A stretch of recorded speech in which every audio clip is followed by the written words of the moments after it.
யுப்திலுஹு, அல்லாஹ் அதை பாத்திலாக்கி அழிப்பான்.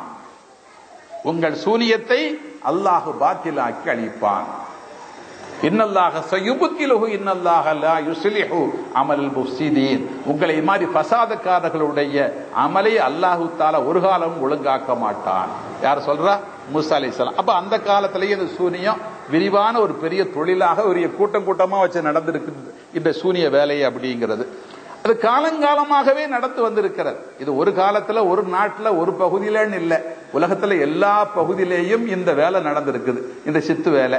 சரி, ரசூலுல்லாஹி ஸல்லல்லாஹு அலைஹி வஸல்லம் அவர்களுக்கும் சூனியம் செய்யப்பட்டது என்பதை குர்ஆன் வழியாகவும் ஹதீஸ் வழியாகவும் நமக்கு நிரூபணங்கள் இருக்கின்றன.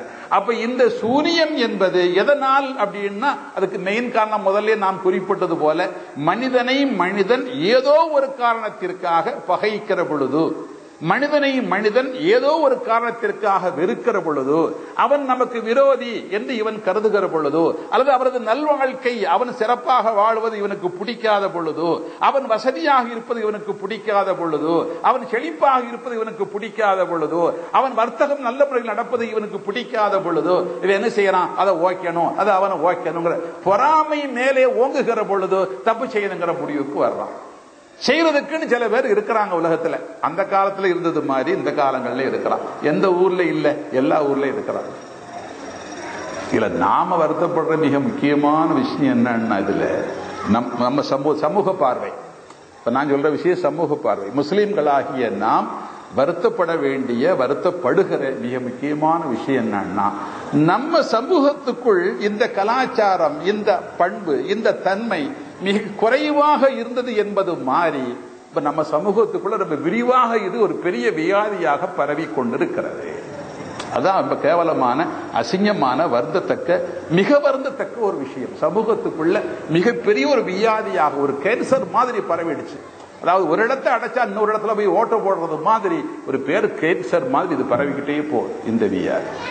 அதாவது ஒரு பொறாமையை வளர்த்து கொண்டு பிறருக்கு இடையூறு விளைவிப்பது. சரி, இதுக்கு எங்க போறாங்க அப்படின்னு சொன்னா, பல ஊர்களில் எங்க போறாங்கன்னா குஃபார்கள்ட்ட போறாங்க. குஃபார்கள்ட்ட போனா, குஃபார்கள் எங்க இருப்பாங்க? கோயில்ல இருப்பாங்க. கோயிலுக்கு போறாங்க.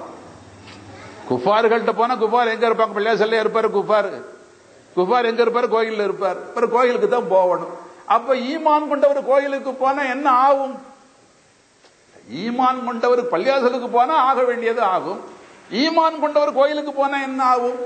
கோயில் குணம் வரும் ஈமான் கொண்டவருக்கு. இப்ப முடிவு என்ன ஆகும்? அல்லாஹ் தஆலா சூஉல் காத்திமா, ஒரு தவறான கெட்ட முடிவை தான் வாழ்க்கையில கொடுப்பான் இல்லையா? அல்லாஹ் என்னத்தை கொடுப்பான் கடைசியில? முடிவு. ஹசதின் அடிப்படையில் இவ்வளவு மோசமான மார்க்கம், மிக கடுமையான ஹராமாக, ஒரு பெரிய பாவமாக சிகரை மார்க்கம் சொல்லுகிறது. சூனியத்தை மார்க்கம் ஒரு மோசமான பெரிய பாவமாக, சின்ன பாவம்லாம் கிடையாது. தௌபா செய்து அழுது புலம்பி தௌபா செய்தால் அன்றி, தௌபாவில் இருந்து அன்றி இந்த பாவத்திற்கு விடுதலை கிடையாது. இந்த பாவத்தை செய்தவர்களுக்கு அதே பாவத்தின் வழியாக, அதே விடவும் மோசமான பாவத்தின் வழியாக அல்லாஹ் தண்டனையை கொடுக்க கூடும். சரியா? அப்ப அப்படிப்பட்ட ஒரு மோசமான தவறை நம்ம சமூகத்தில் பல ஊர்களில் எங்க போனாலும் இதே பேச்சு தான் நடக்குது. கொஞ்சம் பாருங்க, அப்படி செய்யுங்களேன், இப்படி செய்யலாம். அந்த சம்பந்தப்பட்ட ஆளுகிட்ட போய் கேட்கறாங்க. பல ஊர்களில் நிறைய கடையை வச்சுட்டாங்க. இந்த கூட்டம் கூடுது இல்ல? எந்த கூட்டம்? தனக்கு அசௌகரியம் வந்ததுங்கிறத பத்தி பாக்குறதுக்குன்னு கூட்டம் கூடும் பொழுது இவங்களுக்குன்னு ஒரு கடை வைக்க வேண்டிய அவசியம் வந்துடும் இல்ல?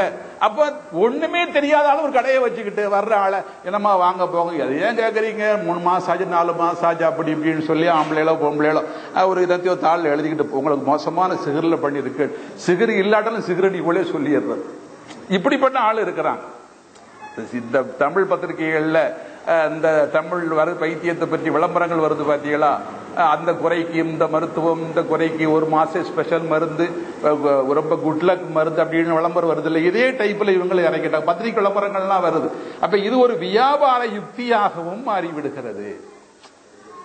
ஒரு வகையில சமூகம் இப்படி சீரழியுது.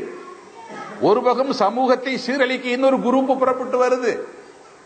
இப்படி மோசமான ஒரு சமூக சீரழிவு இதில் முடிகிறது. மனுஷனுக்கு வரக்கூடிய பாதிப்புகள்ல மிக மோசமான பாதிப்புகள்ல ஒரு பெரிய பாதிப்பாக இந்த செய்வினை சூரியங்கிறது முடியுது. ஆகவே இந்த சூழ்நிலையை எப்படி தடுத்து நிறுத்துறது? செய்ய போறவங்க நம்மள எல்லாம் சொல்லிட்டா போறாங்க, போவாதீங்க வராதீங்க நம்ம சொல்றதுக்கு இல்லையா? யார்கிட்டயாவது சொல்லிட்டு போனா தரங்க நிறுத்தலாம், அப்படி சொல்றதும் இல்லை, சொல்லக்கூடிய விஷயமும் இல்லை. செஞ்சாலும் நான் செய்யலன்னு தானே சொல்ல போறாங்க யாரோ. அப்ப இந்த விஷயத்துல நம்முடைய தகவல், நம்முடைய செய்தி என்னவென்றால், பொதுவாக இஸ்லாமிய சமுதாயத்துக்கு நம்முடைய எல்லாரும் தெரிந்து கொள்ள வேண்டிய, எல்லாரும் தெரிவிக்க வேண்டிய செய்தி என்னவென்றால், ஒண்ணு, இந்த செய்வினை சூரியம் என்பது மிக மோசமான கடுமையான பாவம்.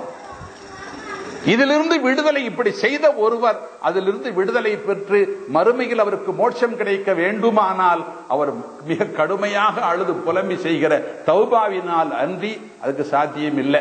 அப்பவும் அல்லாஹ் தஆலா அதை மன்னிக்கணும், மனம் பொறுத்துக் கொள்ளணும். இருந்தாலும் கூட அப்படி ஒரு நிலைமை இல்லைன்னு சொல்லி இருந்தா இந்த காரியத்தினால விடக்கூடிய பாதிப்புன்னா, ஒன்னாவது நம்முடைய பெரியோர்கள் சொல்வார்கள், சூல் காத்திமா, முடிவு நல்ல முடிவாக இருக்காது.